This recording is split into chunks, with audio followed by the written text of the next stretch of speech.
اعوذ باللہ من الشیطان الرجیم بسم اللہ الرحمن الرحیم۔ روزنامہ الفضل انٹرنیشنل، جمعرات 27 اپریل 2023۔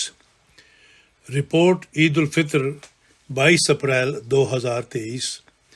حقیقی عید منانی ہے تو حقوق العباد کی ادائیگی کریں۔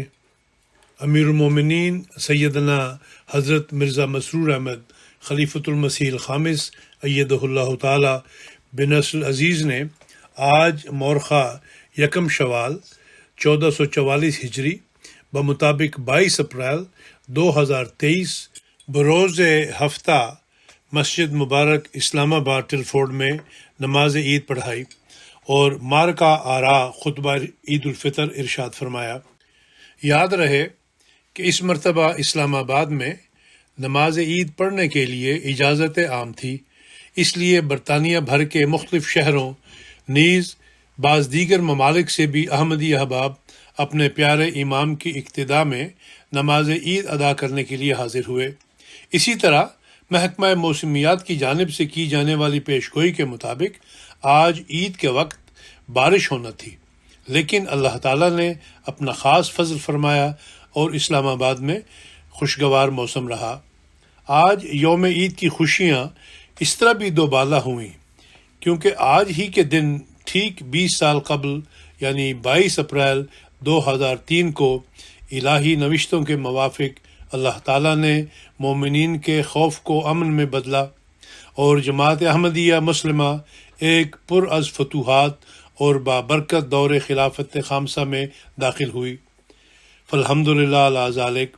اللہ تعالیٰ ہمارے پیارے امام کی عمر اور صحت اور فیض میں بے انتہا برکت عطا فرمائے، آمین۔ 11:01 پر حضور انور ایدہ اللہ تعالی مسجد مبارک میں تشریف لائے اور نماز عید کی امامت کروائی۔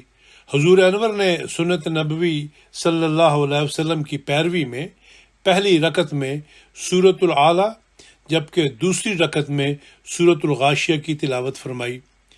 11:14 پر حضور انور ممبر پر رونق افروز ہوئے اور السلام علیکم ورحمۃ اللہ کا تحفہ عنایت فرما کر خطبہ عید کا آغاز فرمایا۔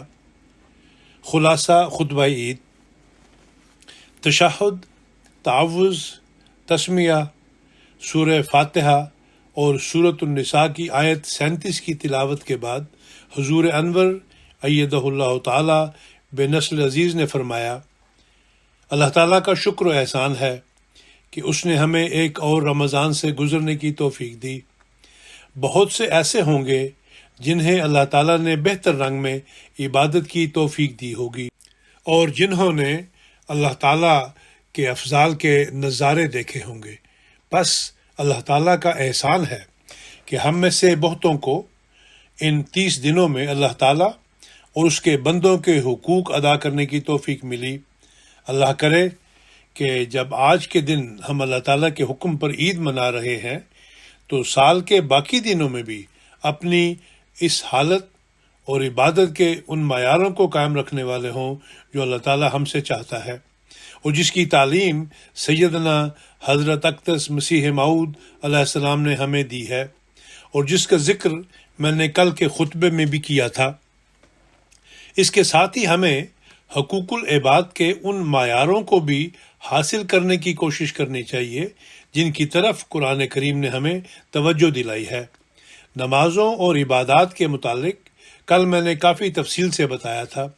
آج اللہ تعالیٰ کے دوسرے حکم یعنی حقوق العباد کے متعلق بعض باتیں کروں گا، لیکن اس سے پہلے عبادت کے متعلق ایک بات بیان کرنا چاہتا ہوں اور وہ عید کی رات سے تعلق رکھتی ہے۔ نبی کریم صلی اللہ علیہ وسلم نے فرمایا کہ جو شخص دونوں عیدوں کی راتوں میں عبادت کرے گا تو اس کا دل ہمیشہ کے لیے زندہ کر دیا جائے گا اور اس کا دل اس وقت بھی نہیں مرے گا جب دنیا کے سارے دل مر جائیں گے۔ حقوق العباد کی ادائیگی کے متعلق جو آیت میں نے تلاوت کی ہے، اس میں اللہ تعالیٰ نے فرمایا ہے کہ اللہ کی عبادت کرو اور کسی چیز کو اس کا شریک نہ ٹھہراؤ، اور والدین کے ساتھ اور قریبی رشتہ داروں اور یتیموں اور مسکینوں اور رشتہ دار ہمسایوں اور غیر رشتہ دار ہمسایوں اور اپنے ہم جلیسوں اور مسافروں اور جن کے تمہارے داہنے ہاتھ مالک ہوئے احسان کرو، یقیناً اللہ متکبر اور شیخی بگاڑنے والے کو پسند نہیں کرتا۔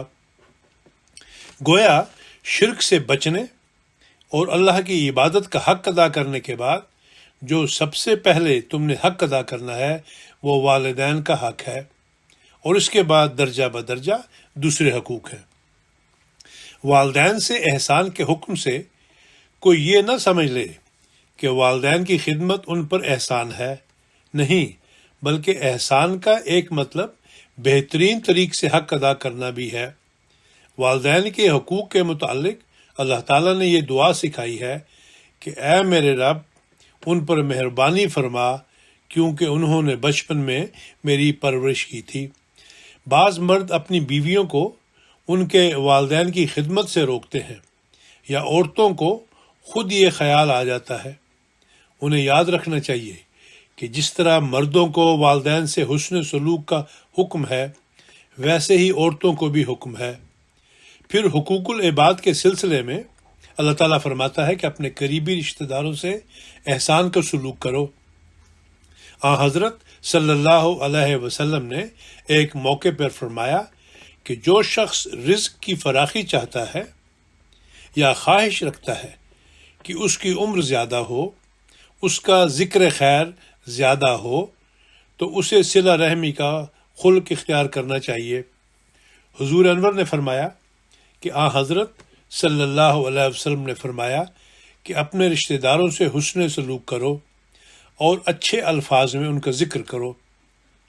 ایک صحابی نے پوچھا کہ میں اچھے الفاظ سے ذکر کروں اور حسن سلوک کروں تب بھی وہ ناراض رہتے ہیں، تو آپ نے فرمایا کہ تم پھر بھی ان سے حسن سلوک کرو، اللہ تعالیٰ تمہاری مدد فرمائے گا۔ یہ بھی ممکن ہے کہ تمہارے حسن سلوک کی وجہ سے کسی وقت ان کی اصلاح ہو جائے۔ پھر فرمایا کہ یتیموں سے بھی حسن سلوک کرو۔ فرمایا کہ میں اور یتیم کی پرورش کرنے والے جنت میں ایک ساتھ ہوں گے۔ قرآن کریم میں بھی یتیم کا خیال رکھنے کی بہت تلقین کی گئی ہے۔ اللہ تعالیٰ کے فضل سے جماعت میں اس کا انتظام یتامہ فنڈ کی صورت میں باقاعدہ قائم ہے۔ عید کی خوشی کے موقع پر بھی اس مد میں خرچ کر کے یتیموں کو اپنی خوشی میں شامل کرنا چاہیے۔ بعض لوگ بڑی باقاعدگی سے اس فنڈ میں چندہ دیتے ہیں۔ حضرت صلی اللہ علیہ وسلم نے فرمایا کہ اگر تو چاہتا ہے کہ تیرا دل نرم ہو جائے تو مساکین کو کھانا کھلا اور یتیم کے سر پر ہاتھ رکھ۔ پس اپنی اصلاح کے لیے بھی ضروری ہے کہ انسان یتیموں کا خیال رکھے، اس کے لیے قربانیاں بھی کرنی پڑتی ہیں۔ اپنا خرچ کم کر کے دوسروں کا خیال رکھنا یقیناً اللہ تعالیٰ کے فضلوں کو جذب کرتا ہے۔ پس یتیموں اور مسکینوں کو کھانا کھلانا اور ان کا خیال رکھنا بہت بڑی نیکی ہے۔ جماعت میں دوسری مدد بھی ہیں، جیسے شادی فنڈ، جس کے ذریعہ کوشش کی جاتی ہے کہ غریب خاندانوں کی شادی کی ضرورت پوری کی جائے۔ صاحب حیثیت افراد کو اس طرف بھی توجہ دینی چاہیے۔ حقیقی خوشی یہی ہے کہ اللہ تعالیٰ کی رضا کی خاطر اللہ کے دیے ہوئے میں سے خرچ کیا جائے۔ اچھے کپڑے پہن کر اور اچھے کھانے کھا کر عید کر لینا صرف عارضی خوشی ہے۔ حضرت مسیح موعود علیہ الصلوۃ والسلام فرماتے ہیں کہ تم جو میرے ساتھ تعلق رکھتے ہو، یاد رکھو کہ ہر شخص خواہ کسی مذہب سے ہو، اس سے حسن سلوک کرو، کیونکہ یہی قرآن کریم کی تعلیم ہے۔ یہ نیکیاں کسی قسم کی بڑائی اور تکبر کا خیال دل میں نہ لائیں۔ حقیقی نیکی کرنے والے محض خدا کی رضا کی خاطر کرتے ہیں۔ اللہ تعالیٰ فرماتا ہے کہ ہمسایوں سے نیک سلوک کرو، چاہے تم انہیں جانتے ہو یا نہیں جانتے۔ پس عید کے دن ہمسایوں کو تحفے تحائف دینے سے مثالی معاشرہ بنتا ہے، اور اسلام کی خوبصورت تعلیم کا بھی دوسروں کو پتہ چلے گا۔ بعض شدت پسندوں نے اسلام کا جو غلط تصور پیش کیا ہے وہ بھی دور ہوگا۔ ہماری نیکیاں جماعتی نیکی کی بجائے معاشرے کی نیکیاں بن جائیں گی اور ایک حسین معاشرے کو جنم دینے والی بن جائیں گی۔ فرمایا کہ 100 کوس تک ہمسائے ہوتے ہیں۔ اس روح سے کوئی احمدی کسی احمدی سے دور نہیں رہ سکتا، اور اس طرح ہم آپس میں بھی پیار محبت کو قائم کریں گے اور دوسروں کو بھی پیار محبت کی تعلیم دیں گے۔ کسی نے حضرت صلی اللہ علیہ وسلم سے پوچھا کہ مجھے کس طرح پتہ چلے گا کہ میں ایک اچھا ہمسایہ ہوں؟ تو فرمایا کہ اگر وہ تمہاری تعریف کرے تو تم اچھے پڑوسی ہو، اور اگر وہ تمہاری برائی کرے تو تم اچھے پڑوسی نہیں ہو۔ پس اگر ہم اس تعلیم پر عمل کریں گے تو ہم ایک اچھے احمدی ہونے کا بھی ثبوت دے رہے ہوں گے۔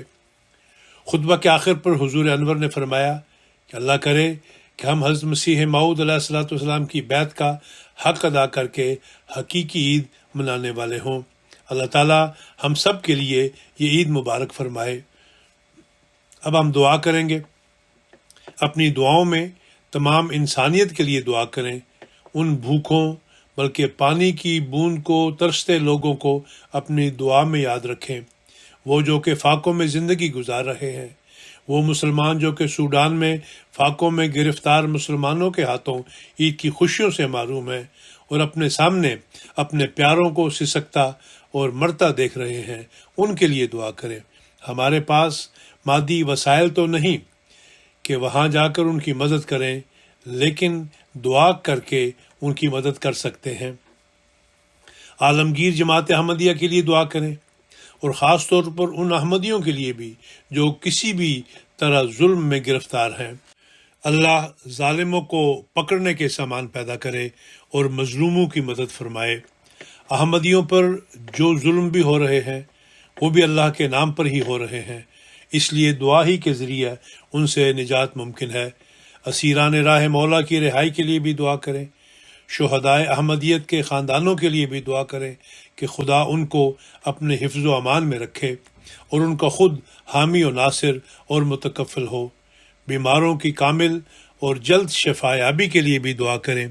دعا کریں کہ دنیا سے بے حیائی اور شرک کا خاتمہ ہو جائے۔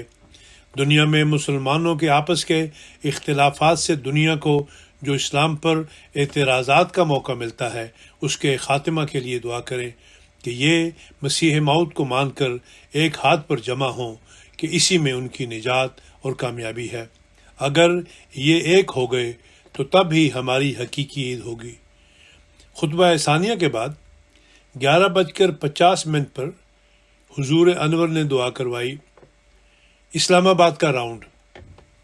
خطبہ عید الفطر اور دعا کے بعد حضور انور ایدہ اللہ تعالیٰ بنصر العزیز مسجد سے باہر تشریف لائے، اور سنت نبوی صلی اللہ علیہ وسلم کے مطابق حضور انور اپنی رہائش گاہ سے جس راستے سے مسجد تشریف لائے تھے واپس تشریف لے جاتے ہوئے دوسرے راستے کو اختیار فرماتے ہوئے اپنی رہائش گاہ پر تشریف لے گئے۔ سب سے پہلے حضور ایوان مسرور میں خواتین کے لیے مخصوص کیے جانے والے حصہ میں تشریف لے گئے۔ ہال سے باہر تشریف لائے تو بائیں جانب احاطہ مسجد مبارک سے باہر لے جانے والی راہداری پر ہو لیے۔ ایوان مسرور کے عقب میں لگی مارکی کے ساتھ ساتھ احباب اور بچے کھڑے حضور انور کے دیدار سے فیضیاب ہوتے ہوئے ہاتھ ہلا ہلا کر اپنے آقا کو عید مبارک کا تحفہ پیش کر رہے تھے۔ جیسا کہ ذکر کیا جا چکا ہے، اگرچہ آج بارش کی پیش گوئی تھی، لیکن نہ صرف یہ کہ موسم خوشگوار رہا بلکہ اس وقت دھوپ بھی نکلی ہوئی تھی۔ حضور پرنور اس راہداری پر چلتے ہوئے عید کے لیے خصوصی طور پر بنائے گئے دروازے سے گزر کر احاطے سے باہر تشریف لے گئے، جہاں پہلے مردانہ اور پھر زنانہ مارکیاں نصب کی گئی تھیں۔ سڑک کے بائیں جانب احباب اور بچے کھڑے ہو کر حضور انور کو السلام علیکم پیارے آقا اور عید مبارک کا تحفہ پیش کر رہے تھے۔ جب حضور خواتین کی مارکی کے سامنے پہنچے تو وہ بھی خواتین اور بچیوں سے پر تھی۔ حضور سب سلام کرنے والوں اور عید مبارک کہنے والوں کو ہاتھ اٹھا کر جواب دے رہے تھے۔ اس موقع پر حضور انور نے کچھ دیر رک کر یہاں موجود انتظامیہ سے بعض امور کی بابت استفسار بھی فرمایا۔ زنانہ مارکی سے آگے نکلے تو 2 بچے اپنی والدہ کے ساتھ کچھ دور کھڑے تھے۔ انہوں نے دور سے ہاتھ ہلا کر حضور انور کی خدمت میں سلام عرض کیا۔ حضور انور نے ازرہ شفقت انہیں بھی ہاتھ کے اشارے سے جواب دیا۔ یہاں سے حضور پرنور دوبارہ احاطہ مسجد مبارک میں داخل ہوئے اور سڑک پر چلتے چلتے مسجد مبارک کے محراب کے سامنے سے ہوتے ہوئے ایوان مسرور کی جانب کھلنے والے دروازے سے ایوان مسرور کے سامنے تشریف لائے۔ ایک مرتبہ مسجد مبارک کے داخلی دروازے کے سامنے پہنچے اور پھر واپس لوٹتے ہوئے ایوان مسرور کے اندر تشریف لے گئے۔ یہاں سے باہر تشریف لائے تو کچن میں رونق افروز ہوئے، جہاں ضیافت ٹیم دوپہر کا کھانا پکانے میں مصروف تھی۔ حضور انور نے بشیر احمد بابر صاحب سے کھانے سے متعلق کچھ امور کی بابت استفسار فرمایا۔ اس موقع پر حضور انور نے کمال شفقت فرماتے ہوئے نمائندہ روزنامہ الفضل انٹرنیشنل سے استفسار فرمایا کہ آپ اپنی رپورٹ تیار کر رہے ہیں، جس کے جواب میں عرض کیا گیا جی حضور، فالحمدللہ علی ذالک، چونکہ جگہ جگہ عید کے لیے سامان رکھا تھا، نمازیوں کے لیے صفیں وغیرہ بچھی ہوئی تھی۔ حضور انور ایوان مسرور کے سامنے جہاں جانے کے لیے رخ انور فرماتے خدام راستہ صاف کرتے چلے جاتے، گویا وہ جدھر جائے فرشتے ساتھ ہوں، خدمت گزاری کا عملی نمونہ نظر آتا تھا۔ حضور انور 12:09 پر اپنی رہائش گاہ میں تشریف لے گئے۔ اللہ تعالیٰ پیارے حضور کی عمر، صحت اور فیض میں برکت عطا فرمائے اور ہمیں حضور انور کے تمام ارشادات پر عمل کرنے کی توفیق بخشے، آمین۔